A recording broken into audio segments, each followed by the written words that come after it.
दोस्तों yes bank की बात करें तो यस बैंक ने अपने Q2 के नंबर जारी कर दिए।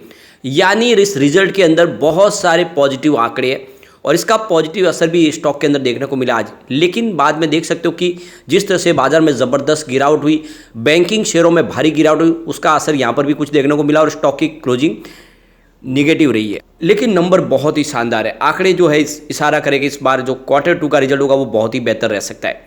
तो कैसे है आंकड़े उसको समझने की कोशिश करेंगे। इसके अलावा यस बैंक ने अपने इंटरेस्ट रेट में भी बदलाव किया, उसको भी समझने की कोशिश करेंगे। दूसरी बैंकों के मुकाबले यस बैंक में कितना फर्क है उसको जानेंगे और क्या इस समय में यस बैंक में इन्वेस्टमेंट कर लेना चाहिए, क्योंकि बाजार में सभी स्टॉक दौड़ चुके, सिर्फ यस बैंक बाकी है। इस समय देखें तो काफ़ी ज़्यादा तेज़ी से दौड़ लगाई है। सरकारी बैंकों ने तो बहुत ज़बरदस्त दौड़ लगाई है और प्राइवेट सेक्टर के बैंक भी दौड़े, लेकिन यस बैंक का स्टॉक अभी भी बहुत नीचे है। तो क्या इस गिरावट का हमें फ़ायदा उठा के इन्वेस्टमेंट कर लेना चाहिए, जानने की कोशिश करेंगे इस वीडियो के माध्यम से। लेकिन फ्रेंड उससे पहले अगर आप पहली बार हमारे चैनल पे आए तो चैनल को सब्सक्राइब कर दीजिए, एक बेल आइकॉन दबा दीजिए ताकि जब भी नया वीडियो बने पहला नोटिफिकेशन आपको मिले। वीडियो पसंद आए तो लाइक से जरूर कीजिए।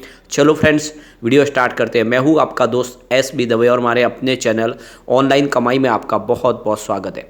सबसे पहले आज बाजार की बात करें, आज बाजार ने ज़बरदस्त गिरावट के बाद में कुछ राहत जरूर दी है। निफ्टी 50 की बात करें तो आज क्लोजिंग 19,436 के स्तर पर रही, जहां पे 0.47% की गिरावट थी, यानी लगभग 1% की गिरावट थी।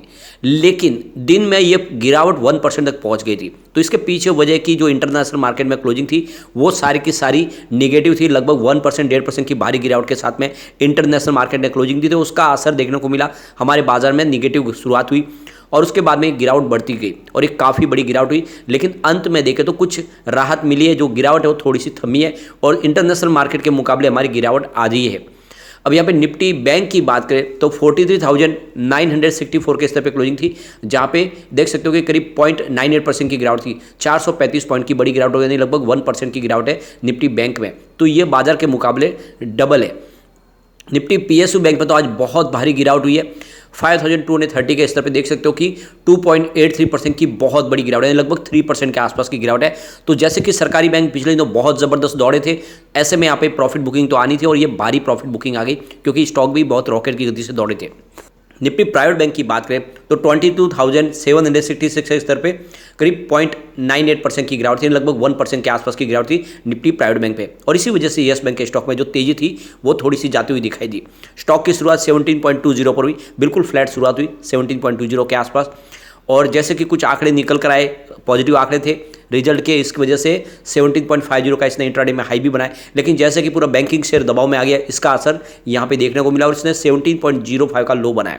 लेकिन अंत में जो क्लोजिंग है वो बिल्कुल कल की क्लोजिंग के आसपास ही 17.15 के आसपास, जहाँ पे 0.29% की गिरावट थी, यानी लगभग 5 पैसे नीचे की तरफ क्लोजिंग दिया। कोई बड़ी गिरावट तो नहीं है, लेकिन आज तेजी बन सकती थी अगर बाजार ने साथ दिया होता तो।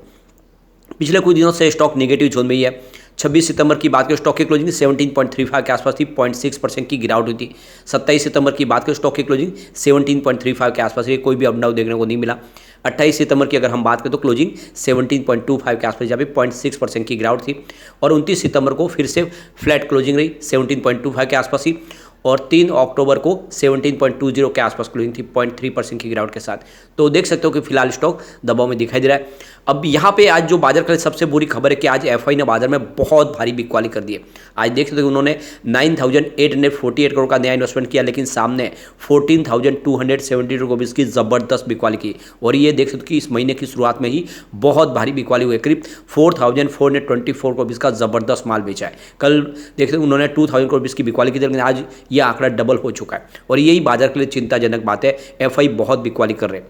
बाजार को थोड़ा सा सपोर्ट मिला डीआई की तरफ से। आज डीआई ने 10,050 करोड़ का नया इन्वेस्टमेंट किया, सामने 8,280 करोड़ का उन्होंने यहाँ पे माल बेचा है। इस तरह से उनकी जो खरीदारी का आंकड़ा निकल गया वो 1,769 करोड़ के आसपास है।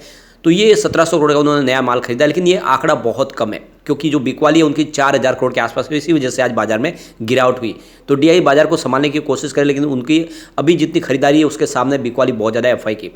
तो आप देख सकते हो कि आज बाजार ने शानदार जंप दिखाया। यस बैंक के स्टॉक में हमने एक अच्छी तेजी देखी और इसके पीछे वजह यह कि बैंक ने जो अपने एडवांस में जो सालाना बेसिस पर 9.5% की ग्रोथ दिखाने का यहाँ पे जो रिजल्ट दिखाया वो काफ़ी बेहतर है। इसके अलावा डिपॉजिट में सालाना बेसिस पर 17.2% की हेल्दी ग्रोथ देखने को मिल रही है।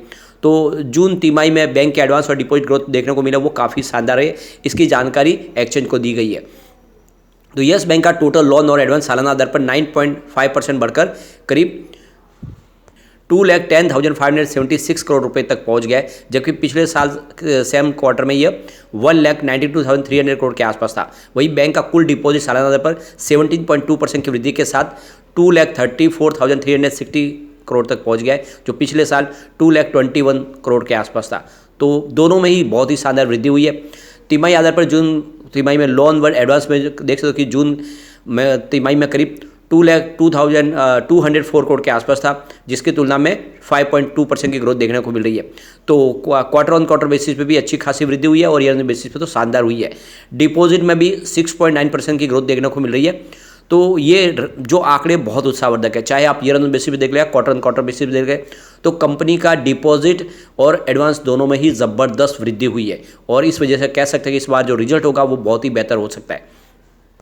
बैंक का करंट अकाउंट और सेविंग अकाउंट का सालाना पर देखें तो करीब 62,073 करोड़ के आसपास रहा है, जिसमें 11.1% की वृद्धि के साथ में ये 68,957 करोड़ तक पहुंच गया है। तो यहाँ पे बैंक का जो CAS है उसमें भी 11.1% की वृद्धि देखने को मिल रही है और जून क्वार्टर में देखें तो पिछली बार ये करीब 64,568 करोड़ के आसपास, तो यहाँ पर भी 6.8% की वृद्धि हुई है। तो चाहे क्वार्टर ऑन क्वार्टर बेसिस पे देख लो या ईयर ऑन बेसिस पे देख लो, तो बैंक का इस बार जो करंट और सेविंग अकाउंट का जो आंकड़ा है वो बढ़ता हुआ दिखाई देगा, बहुत ही शानदार है। सालाना दर पर कुल डिपॉजिट रेशियो वो सालाना दर पर 31.3% से गिर के 29.4% के आसपास आ गया है, लेकिन तिमाही के आधार पर ये फ्लैट है।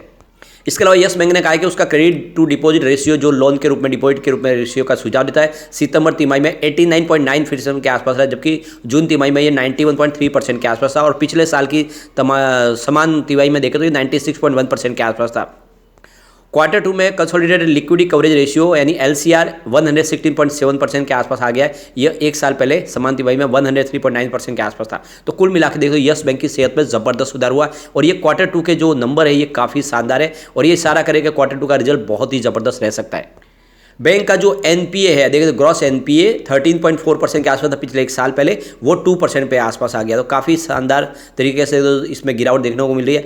नेट NPA भी 4.2% था एक साल पहले, वो अब 1% के आसपास आ गया। तो बैंक का NPA भी लगभग यहाँ पे खत्म होता हुआ दिखाई देगा। तो कुल मिला के देख सकते हो कि जिस तरह से यस बैंक ने इस बार अपने क्वार्टर 2 के ये नंबर जो जारी किए ये बहुत ही बेहतर है। यहाँ पे बिजनेस भी बढ़ा है, साथ में अंदर से सेहत भी सुधरी है। ये इशारा करिए कि आने वाले समय में यस बैंक में डेफिनेटली तेजी आएगी और इस बार जो क्वार्टर 2 का रिजल्ट होगा वो बहुत ही बेहतर होगा, चाहे क्वार्टर ऑन क्वार्टर बेसिस पे देख ले या ईयर ऑन बेसिस पे देख ले। ऐसे में जो लॉन्ग टर्म इन्वेस्टर है उनके लिए बहुत अच्छा मौका है, आपको यस बैंक में इन्वेस्टमेंट जरूर कर लेना चाहिए। यस बैंक जो पिछले कई समय से लगभग 2-3 साल हो गए, जब 2020 के बाद में लगातार हर क्वार्टर में मजबूत हो रही है।